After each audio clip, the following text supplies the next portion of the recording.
Favara, al Castello Chiaramonte, è stata inaugurata la mostra convegno L'Agnello Pasquale, dall'iconografia classica all'identità culturale del territorio di Favara, storie e itinerari. Si tratta di un progetto promosso dalla Soprintendenza ai Beni Culturali di Agrigento, diretta da Gabriella Costantino.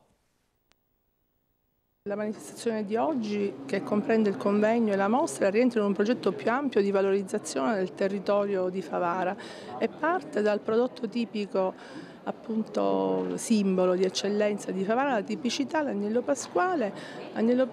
con le sue caratteristiche appunto simboliche, antropologiche e culturali, per agganciare tutti i variegati siti del territorio. Nasce da un'antica ricetta delle suore del Collegio di Maria che lo trasformano per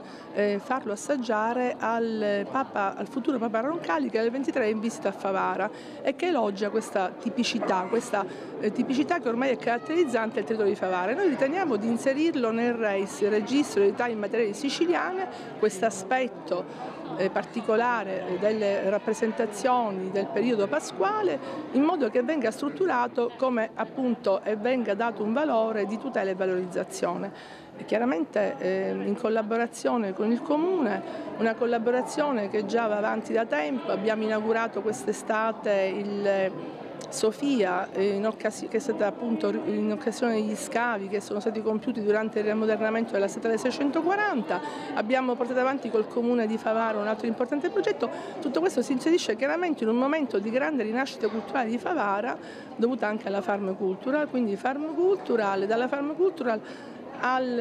questo turismo che viene appunto a Favara e che visita tutta Favara e la storia lunga di Favara, che va dal Neolitico all'età moderna. Questo progetto, che rientra nell'ambito della valorizzazione dei beni culturali, diciamo per quest'anno è il primo progetto che viene finanziato, e partiamo proprio da Favara per testimoniare appunto le tradizioni culturali, artistiche, ma anche organolettiche dell'Agnello Pasquale. Tutti sappiamo che l'Agnello Pasquale è ormai una tradizione che dura da tantissimi anni, mentre in passato tante famiglie si adoperavano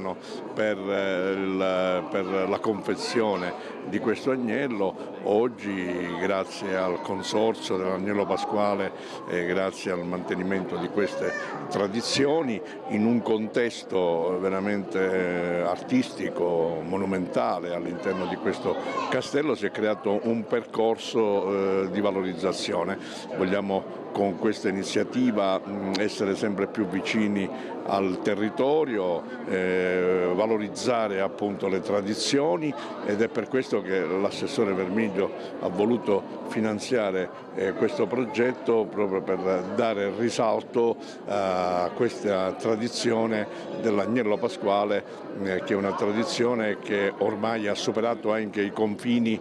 territoriali. Un connubio di intese che, grazie a questa location nel nostro Castello Chiaramonte e alla collaborazione della Sovrintendenza, abbiamo potuto realizzare all'interno della sagra dell'Agnello Pasquale un altro importante evento che passa alla valorizzazione dei sensi olfattivi, quindi cercare di conquistare il pubblico attraverso le arti sensoriali, quindi stimolare quello che sono i nostri sensi attraverso un percorso che si concluderà alla fine con una degustazione, dove l'oggetto principale è appunto l'Agnello Pasquale, che è il nostro prodotto tipico. La Sovrintendente, la dottoressa Costantino, con tutto il suo entourage, ha voluto fortemente questo evento all'interno del nostro territorio per creare un evento davvero importante, in un momento in cui ci stiamo concentrando in tutte quelle che sono le attività culturali. Abbiamo da poco inaugurato il Marzipan, che è un altro importante museo della mandorla, che è una struttura del tutto privata ma che viene fruita dal pubblico, quindi diciamo che sono i prodotti veri, tipici, che vengono prodotti nel nostro territorio,